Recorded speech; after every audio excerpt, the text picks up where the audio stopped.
اے آغا صاحبان، سلو میں ہی خیر چھپی ہے، جنگ تو صرف تقسیم کرتی ہے، بے شمار نقصان کا سبب بنتی ہے، سلو متحد کرتی ہے۔ ہم وحدت کے پیروکار ہیں، وحدت پر ایمان رکھنے والا سلو پر ایمان رکھتا ہے۔ امن کی اہمیت جانتے ہیں؟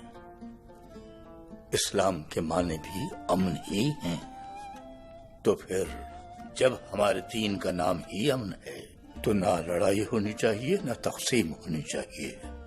ہم سب ایک ہیں اور ہم سب متحد ہیں۔